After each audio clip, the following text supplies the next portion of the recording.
Education ground চ্যানেলে সকলকে জানাই স্বাগত। আশা করি সকলে ভালো আছো। আমি তোমাদের সঙ্গে সৌরভ। আজকে আমরা আরআরবি এনটিপিসিতে প্রিভিয়াস ইয়ারে আসা কিছু জিকে নিয়ে আলোচনা করব। এর আগে আমরা একাধিক ক্লাস করিয়েছি জিকের ওপর এবং ম্যাথের ওপর, এবং সেই ক্লাসগুলি আমাদের প্লেলিস্টে দেওয়া রয়েছে। যারা সেই ক্লাসগুলি দেখোনি অবশ্যই দেখবে। তবে দেখো আজকে ক্লাসে কি কি কোশ্চেন রয়েছে। প্রথম কোশ্চেন, নিম্নলিখিত সমুদ্র বন্দরগুলির মধ্যে কোনটি ভারতের মশলা এবং লবঙ্গ রপ্তানি প্রচলনের জন্য ভারপ্রাপ্ত? মানে কোথায় কোন বন্দরের সাহায্যে মশলা এবং কি লবঙ্গ রপ্তানি করা হয়? এর সঠিক উত্তর হবে অপশন সি, কোচি বন্দর। কোচি বন্দর রয়েছে কেরলে। কোচি মশলার জন্য বিখ্যাত। 1498 খ্রিস্টাব্দে ভাস্কর ডা গামা এই কোচি বন্দরে এসেছিলেন। Da Gama. এবং কোচিতে রয়েছে যে মালাবার উপকূল। মালাবার উপকূল, তাহলে কোচি কোথায় অবস্থিত? কোচি বন্দর মালাবার উপকূল। বিশাখাপত্তনম এটা একটা বন্দর, এটা প্রাকৃতিক বন্দর, এটা অন্ধ্রপ্রদেশে রয়েছে। আর মর্মাগাঁও বন্দর রয়েছে গোয়াতে। আর এন্নোর বন্দর রয়েছে তামিলনাড়ু।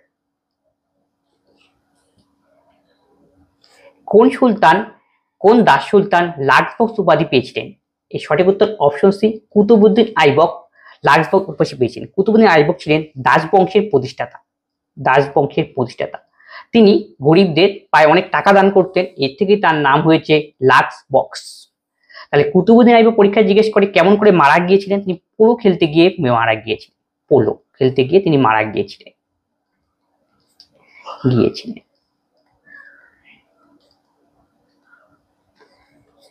আর ইলতুৎমিশ হলো দাস বংশের প্রকৃত প্রতিষ্ঠাতা।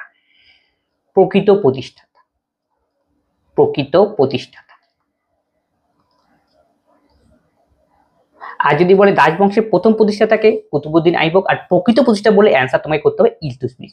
রাজিয়া হলো সুলতানি বংশের সাম্রাজ্যের প্রথম মহিলা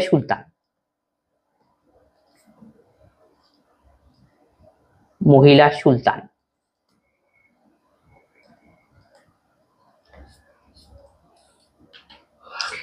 সি, রাজগোপালচারী মানে চক্রবর্তী রাজগোপালচারী নিম্নলিখিত কোন রাজ্যের লবণ সত্যাগ্রহ হবে? এটা লবণ সত্যাগ্রহে নেতৃত্ব দিয়েছিলেন। এর সঠিক উত্তর হবে অপশন বি, তামিলনাড়ু রাজ্যের চক্রবর্তী রাজগোপালচারী লবণ সত্যাগ্রহ নেতৃত্ব দিয়েছিলেন। আর লবণ সত্যাগ্রহ প্রথম চালু হয়েছিল 1930 সালে 12ই মার্চ গুজরাটের সবরমতী আশ্রম থেকে।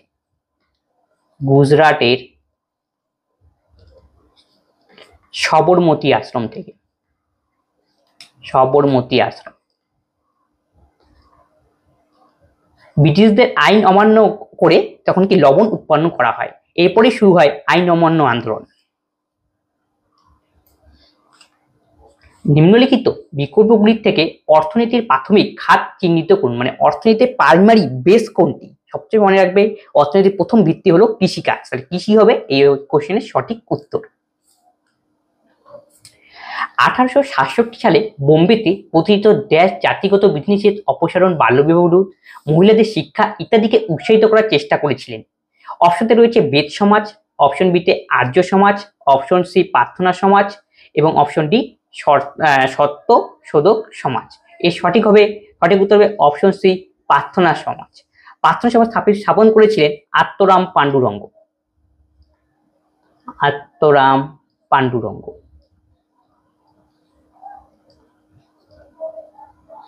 আর্য সমাজ স্থাপন করেছিলেন স্বামী দয়ানন্দ সরস্বতী।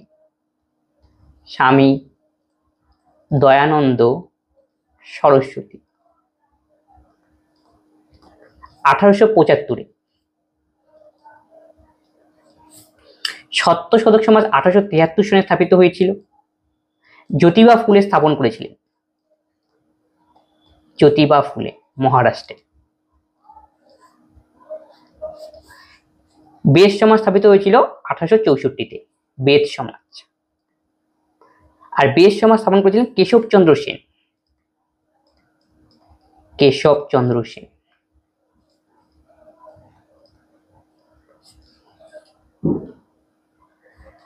ভারতীয় সংবিধানের অনুচ্ছেদ 76-এ কার্যালয়ের সাথে সম্পর্কিত কত কোন মানে আর্টিকেল 76 এর সঙ্গে কি রিলেটেড? আর্টিকেল 76 এর সঙ্গে রয়েছে অ্যাটর্নি জেনারেল। অর্থ কমিশন রয়েছে আর্টিকেল 280। ইউপিএসসি রয়েছে 315 থেকে 323, আর ইলেকশন কমিশন রয়েছে 323 হবে, আর ইলেকশন কমিশন রয়েছে 324 নং আর্টিকেল।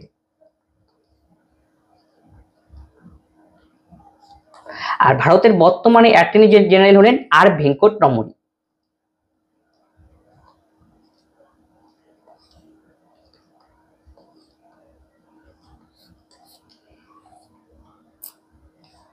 উনিশশো সালে মহাত্মা গান্ধীর লেখা বইটির নাম বলুন, যেখানে তিনি বলেছিলেন যে যদি ভারতীয়রা ব্রিটিশদের সাথে সহযোগিতা না করে তাহলে ব্রিটিশরা শেষ হয়ে যাবে।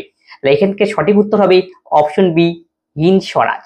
হিন্দ স্বরাজ গান্ধীজির লেখা একটি বই। এছাড়াও তিনি লিখেছিলেন মাই experiment with truth, my experiment with truth, Indian opinion ইত্যাদি। কোন ব্রিটিশ রসায়নবিদ 1808 সালে নির্দিষ্ট অনুপাতের সূত্র এবং ভর হবে নিত্যতা সূত্রের ওপর তার পারমাণবিক তত্ত্ব উপস্থাপন করেন, যা পদার্থের অধ্যয়নের একটি টার্নিং পয়েন্ট বলে ধরা হয়? এর সঠিক উত্তর হবে অপশন ডি, জন ডাল্টন। জন ডাল্টনকে বলা হয় পরমাণুবাদের জনক, পরমাণুবাদের জনক। পরমাণু যে অবিভাজ্য, পরমাণুকে ভাঙা যায় না, তিনি এই তত্ত্বের মাধ্যমে বলেছেন। কিন্তু পরবর্তী দেখা গেছে পরমাণু থেকে মধ্যে রয়েছে ইলেকট্রন, প্রোটন, নিউট্রন। ল্যাবোসিওকে বলা হয় আধুনিক রসায়নের জনক। পি নম্বর, ল্যাবোসিওকে বলা হয় আধুনিক রসায়নের জনক, আধুনিক রসায়নের জনক।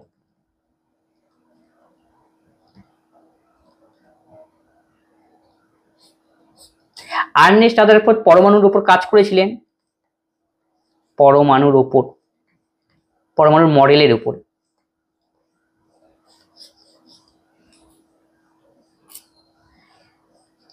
প্রথম ভারতীয় cricket club Calcutta cricket club কবে প্রতিষ্ঠিত হয়?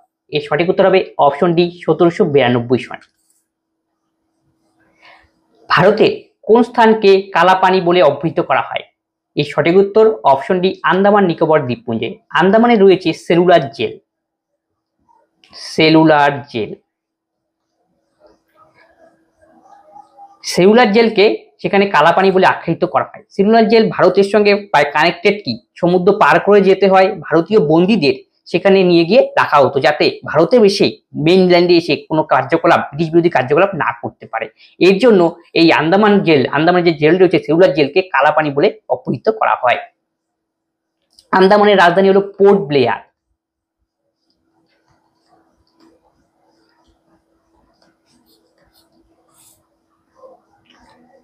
ভারত সরকার কর্তৃক জাতীয় টিবি রোগ কর্মসূচি ড্যাশ সালে শুরু হয়েছিল, যা জেরা টিবির রোগ কেন্দ্র মডেলের আকার ছিল, যা বিসিজি এবং টিবি রোগের চিকিৎসার সাথে জড়িত ছিল? এর সঠিক উত্তর হবে অপশন এ, 1962 সনে।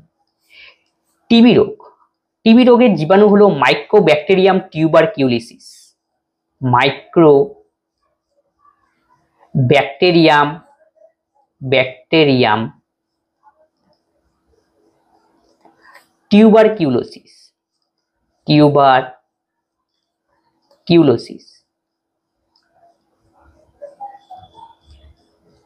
টিবি হলে কি হবে? ফুসফুস এফেক্টেড হয়, এবং কফ উৎপন্ন হয় এবং কফের সাথে রক্ত নির্গত হয়।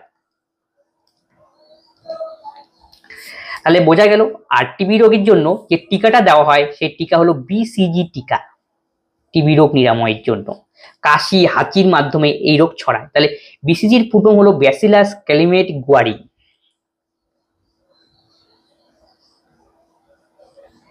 373 কেলভিন তাপমাত্রায় জিপসাম গরম করলে এটি জল অণু হারিয়ে ফেলে, তখন ক্যালসিয়াম সালফেট হেমিহাইড্রেটে পরিণত হয়। মানে জিপসাম রয়েছে, জিপসামকে যদি 373 কেলভিন উষ্ণতায় উত্তপ্ত করা যায়, সেখান থেকে জলটা বেরিয়ে যাবে এবং জল হারিয়ে অণুটা একটি জলের অণু হারিয়ে এটি ক্যালসিয়াম সালফেট হেমিহাইড্রেটে পরিণত হয়। তবে সেই যৌগটির নাম কি? এটাই হলো প্রশ্ন। যৌগটির নাম হবে plaster of Paris. Plaster of প্যারিসের সংকেত হলো CaSO4 half H2O। Calcium sulphate এই যে হেমিহাইড্রেট, মানে হাইড্রোজেন হাইড্রেট মানে জল থাকবে তার হাফ অংশ, তাই জন্য হেমিহাইড্রেট কথাটা বলা হয়েছে। তাহলে জিপসাম হলো সিমেন্ট তৈরির একটি গুরুত্বপূর্ণ উপাদান। তাহলে জিপসামের সংকেত হলো CaSO4 2H2O। সিমেন্ট তৈরির গুরুত্বপূর্ণ উপাদান হলো জিপসাম। লাক্ষাদ্বীপের অধিকাংশ মানুষ কি ভাষায় কথা বলেন? মালায়ালাম ভাষায় কথা বলেন। লাক্ষাদ্বীপের রাজধানী হলো কাভারাত্রি।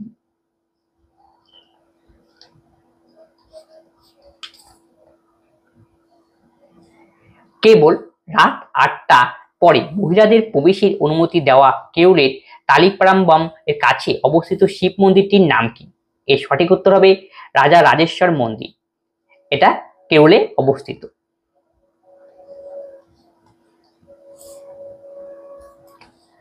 উনিশশো সালে কে দলিতদের দি ডিপ্রেসড হবে, এটা ডিপ্রেসড ক্লাসেস অ্যাসোসিয়েশন গঠন করেছিলেন এবং তাদের জন্য পৃথক নির্বাচনী ক্ষেত্রের দাবি করেছিলেন? B.R. আম্বেদকর। B.R. আম্বেদকরকে বলা হয় ভারতীয় সংবিধানের জনক, father of Indian constitution. Father of Indian constitution. সংবিধান তৈরিতে তার গুরুত্বপূর্ণ ভূমিকা ছিল। আর মহাত্মা গান্ধী, প্রথমে আসি আব্দুল গফুর খান, তাকে বলা হয় সীমান্ত গান্ধী। তিনি গান্ধীজির অনুগামী ছিলেন। তিনি লাল কুর্তা যে বাহিনী রয়েছে তার প্রধান ছিলেন কে? খান আব্দুল গফুর খান। মহাত্মা গান্ধীকে এটা পরীক্ষা আসছে যে কত সালে হত্যা করা হয়? 1948 সালে 30শে জানুয়ারি। আর 2রা অক্টোবর মহাত্মা গান্ধীর জন্মদিন, সেই দিন অহিংস দিবস হিসাবে পালন করা হয়। ভারতে সম্মিলিত জাতিপুঞ্জ পরিবেশ কর্মসূচি UNEP, united nation environment programme, UNEP-র ফুল ফর্ম, এর দপ্তর কোথায় রয়েছে? ভারতের ক্ষেত্রে বলেছে কিন্তু ভারতে UNEP-র দপ্তর রয়েছে নয়াদিল্লিতে। আর যদি এমনি যে মেইন সংস্থা রয়েছে United nation environment Program, United nation environment programme,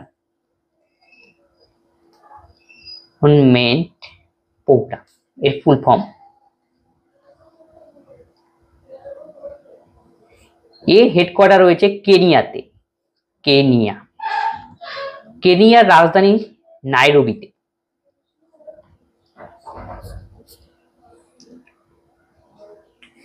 German রসায়নবিদের নাম বলুন যিনি 1817 সালে উপাদানগুলির যাকে বলা হয় ট্রাইট ইংরেজিতে শ্রেণীবদ্ধ করা হয়েছে। এটা আসলে পর্যায় সারণী থেকে কোশ্চেনটা দেওয়া রয়েছে। ট্রাইট মানে কি? একটি সংখ্যার ব্যাপারটা বুঝি যে কতগুলি মানে কি পর্যায় সারণী মানে কি কোন যে মৌলগুলো রয়েছে নির্দিষ্ট খোপে নির্দিষ্ট জায়গায় কি নির্দিষ্ট অনুযায়ী পর্যায় অনুযায়ী সাজানো হয়েছে, নির্দিষ্ট শৃঙ্খল অনুযায়ী সাজানো হয়েছে। এইখান থেকে এটা কোশ্চেন। টাইপ পদ্ধতি তিনি বলেছিলেন যে মনে করো কোনো একটা এখানে মনে করো মৌল রয়েছে 3টা মৌল, প্রথম মৌলটির পারমাণবিক ভর 10 ধরলাম আর পরেরটি ধরলাম 20, তাহলে এই যে দুটোর পারমাণবিক ভরের গড় হলো মাঝখানেরটা হবে 20 10 30 15। এই রিলেটা তিনি ফর্মুলা দিয়েছিলেন। বিজ্ঞানী কোন বিজ্ঞানী বলেছে এখানে? টুই আবিষ্কার করেছেন। এই সঠিক উত্তর হবে বিজ্ঞানী ডোবেরাইন। তাহলে বিজ্ঞানী ডোবেরাইন কি ফর্মুলা দিয়েছেন? এই টাইডের কনসেপ্ট দিয়েছিলেন। এটা নিয়েই তিনি একটা পর্যায় সারণীর চার্ট তৈরি করেছিলেন এই ফর্মুলা অনুসরণ করে। আর নিউল্যান্ড অষ্টকের সূত্র দিয়েছিলেন। অষ্টকের সূত্র পরমাণু তার সবচেয়ে বাইরের কক্ষে 2 বা 8টা ইলেকট্রন রান করতে চায়, এই রিলেটেড ফর্মুলা দিয়েছিলেন বিজ্ঞানী নিউল্যান্ডস। আর ম্যান্ডেলিভ যে রয়েছে নম্বর, ম্যান্ডেলিভকে আধুনিক পর্যায় সারণীর জনক বলা হয়। আধুনিক পর্যায় সারণীর জনক বলা হয়। তিনি বলেছেন যে মৌলগুলি পারমাণবিক ভরে কম অনুযায়ী তিনি কি সাজানোর কথা বলেছিলেন। যক্ষগান কোন ভারতীয় রাজ্যের লোকসঙ্গীত? যক্ষগান রয়েছে আসামের লোকসঙ্গীত। আসামে আমাদের দেখতে পাই ড্যান্স বিহু।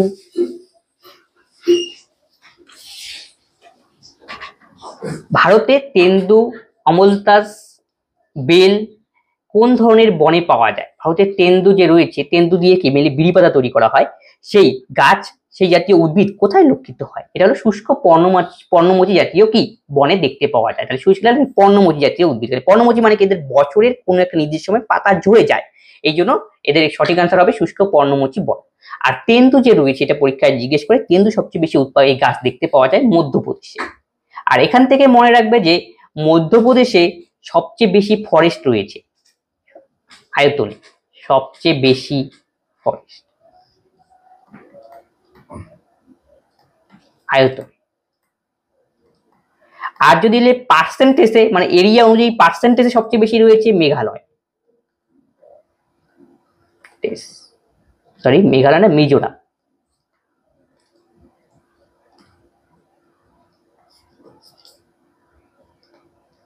এটা পার্সেন্টেজে সবচেয়ে বেশি বন রয়েছে মিজোরামে, আর এলাকা অনুযায়ী সবচেয়ে বেশি বন রয়েছে মধ্যপ্রদেশে। নিম্নলিখিত কোনটি আয়নিক যৌগের একটি বৈশিষ্ট্য?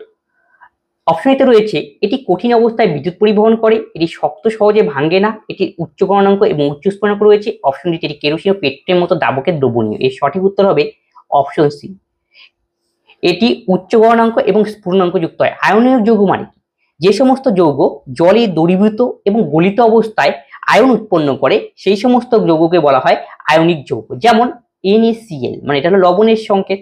লবণকে যদি আমরা জলে দ্রবীভূত করি, সেই লবণ বিশ্লিষ্ট হয়ে দুটো আয়ন উৎপন্ন করবে, Na পজিটিভ আর Cl মাইনাস। এই যে আয়ন উৎপন্ন হচ্ছে, এই সমস্ত যৌগকে বলা হয় আয়নিক যৌগ। কাউন্সিল রাজনীতিতে ফিরে আসার জন্য মতিলাল নেহরুর সাথে কে কংগ্রেসের মধ্যে স্বরাজ্য পার্টি গঠন করেন? তাহলে স্বরাজ্য পার্টি কে প্রতিষ্ঠা করেছে? তাহলে মতিলাল নেহরু তো ছিলেন, তার সঙ্গে ছিলেন CR দাস, চিত্তরঞ্জন দাস, দেশবন্ধু চিত্তরঞ্জন দাস ছিলেন। এই স্বরাজ্য পার্টি স্থাপিত হয় 1923 সালে। প্রথমে 1922 সনে গয়া অধিবেশন হয়েছিল, সেখানে এটা ঠিক হয় যে এই দল প্রতিষ্ঠা করা হবে। আর প্রতিষ্ঠা হয়েছিল 1923 সনে 1 জানুয়ারি।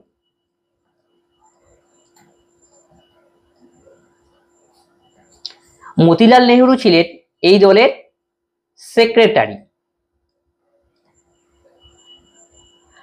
আর অন্যতম প্রধান ছিলেন, হেড ছিলেন CR Das. The nice guy who finished first কোন বিখ্যাত ক্রীড়াবিদের আত্মজীবনী? এর সঠিক উত্তর অপশন এ, রাহুল দ্রাবিড়ের আত্মজীবনী হলো এটা। মাইকেল ফিলিপস সাঁতারের সাথে যুক্ত, ডেভিড বেকহাম ফুটবলের সাথে যুক্ত, টাইগার উডস গোল্ফ খেলেন, গোল্ফে অন্যতম সবচেয়ে বেশি পরিমাণ খেতাব জেতার রেকর্ড তার রয়েছে। USA থেকে বিলং করেন মাইকেল ফিলিপস, USA থেকে বিলং করেন। আর মাইকেল ফিলিপস একজন সাঁতারু ছিলেন, তিনি সবচেয়ে বেশি অলিম্পিক পদক জিতেছিলেন। তার টোটাল অলিম্পিক পদকের সংখ্যা হলো 28, তার মধ্যে তার গোল্ডের সংখ্যা হলো 23। তার একটা বিখ্যাত বই রয়েছে, সেটা হলো নো লিমিটস। মাইকেল ফিলিপসের বিখ্যাত বই no limits.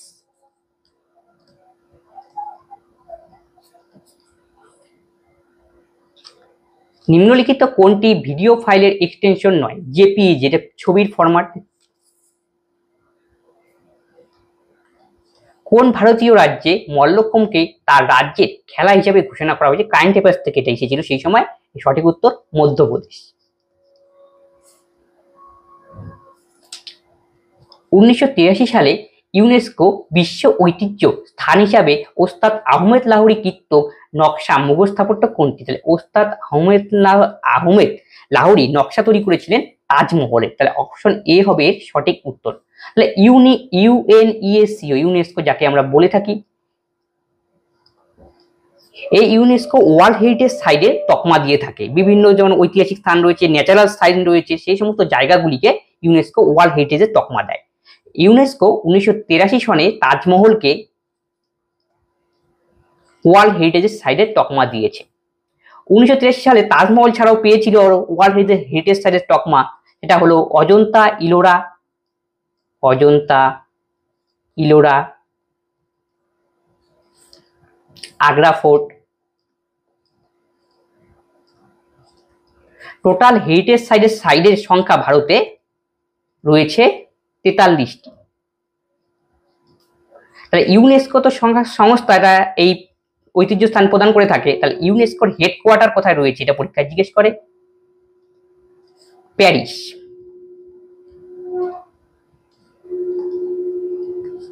France.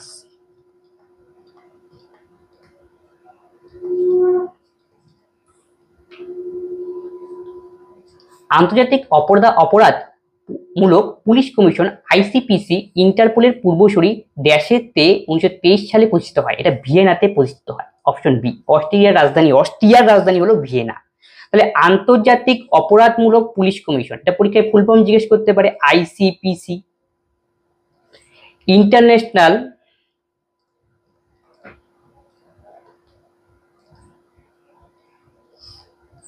Criminal police commission.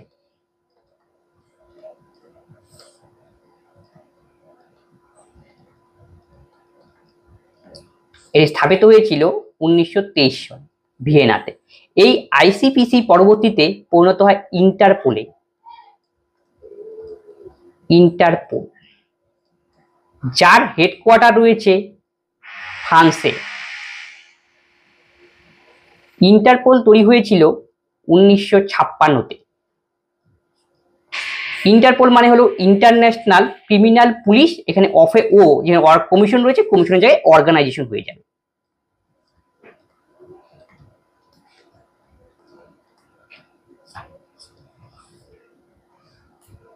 ভারতের কোন রাজ্যে র্যাট হোল মাইনিং এখনো চালু রয়েছে? অপশন এ মেঘালয় রাজ্যে। র্যাট হোল মাইনিং কি? মাইনিং মানে কি? খনন করা, কয়লা খনন করা। আর সাধারণত ছোট ছোট বাচ্চাদের পাঠানো হতো সেইখানে, ছোট ছোট গর্ত করে সেখানে বাচ্চাদের পাঠিয়ে সেখান থেকে কয়লা খনন করা হতো, খনিজ দ্রব্য আহরণ করা হতো। সেই পদ্ধতিকেই বলা হয় র্যাট হোল টেকনিক। এটা মেঘালয়ে রয়েছে। কোন স্কেল দ্রবণে হাইড্রোজেন আয়নের ঘনত্ব পরিমাপ করা হয়? হাইড্রোজেন আয়নের ঘনত্ব পরিমাপ করা হয় পিএইচ স্কেল সাহায্যে। হাইড্রোজেন আয়ন মানে কি? H positive ion. এর উপর ভিত্তি করেই তৈরি করা হয় পিএইচ স্কেল। যদি আয়নের সংখ্যা বেশি থাকে, এইচ পজিটিভ আয়নের সংখ্যা, সেটা হবে অ্যাসিড। আর যদি ওএইচ আয়নের সংখ্যা বেশি থাকে তখন সেটা হবে বেস বা ক্ষার। এই তত্ত্বের উপরেই ভিত্তি করে তৈরি করা হয় পিএইচ স্কেল। পিএইচ স্কেলের মান থাকে 0 থেকে 14 পর্যন্ত। আর মাঝখানে তাহলে 7 থাকবে। আর যেই দ্রবণের পিএইচ এর মান 7-এর চেয়ে কম হবে, 7-এর কম, সেটা হবে অ্যাসিড।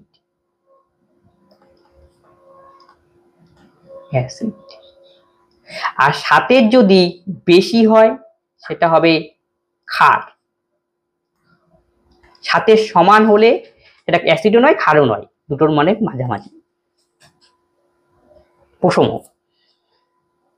1988 সালে নিম্নলিখিত কোন নদীর অংশকে জাতীয় জলপথ 2 হিসেবে ঘোষণা করা হয়েছে? অপশন সি ব্রহ্মপুত্র রিভারের যে রয়েছে ওয়াটারওয়ে, সেটাকে 2 হিসেবে ঘোষণা করা হয়েছে, মানে ন্যাশনাল ওয়াটারওয়ে 2, মানে এরকম নামকরণ করা হয়েছে। NWA national waterway 1, national waterway 2। সেরকম ব্রহ্মপুত্রকে যখন তকমা দেওয়া হয়েছে রিভারকে জাতীয় জলপথে, সেটা জাতীয় জলপথ 2 হিসাবে 1988 সালে। এটা মনে রাখবে।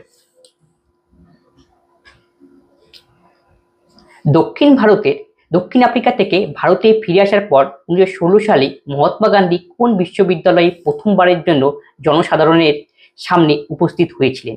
অপশনতে রয়েছে আলিগড় মুসলিম বিশ্ববিদ্যালয়, অপশন বি এলাহাবাদ বিশ্ববিদ্যালয়, অপশন সি বেনারস এবং অপশন ডি মুম্বাই। সঠিক উত্তর হবে অপশন সি বেনারস হিন্দু বিশ্ববিদ্যালয়। 1916 সালে এটা উদ্বোধন করা হয়েছিল। এই বেনারস বিশ্ববিদ্যালয়ে সেই সময় উদ্বোধনের সময় সেখানে হাজির ছিলেন কে? মহাত্মা গান্ধী। মদন মোহন মালব্য এবং অ্যানি বেসান্ট এই বিশ্ববিদ্যালয় প্রতিষ্ঠার জন্য গুরুত্বপূর্ণ ভূমিকা পালন করেছিলেন।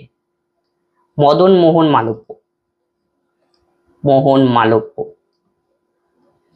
আর Annie Besant.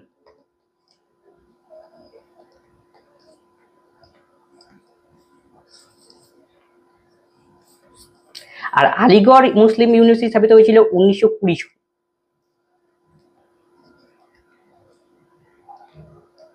Sir Syed Ahmed Khan স্থাপন করেছিলেন। স্যার সৈয়দ আহমেদ খান।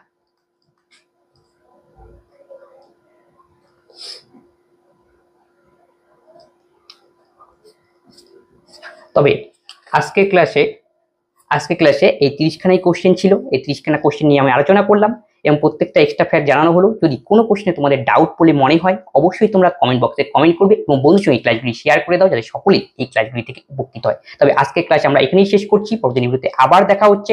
ধন্যবাদ।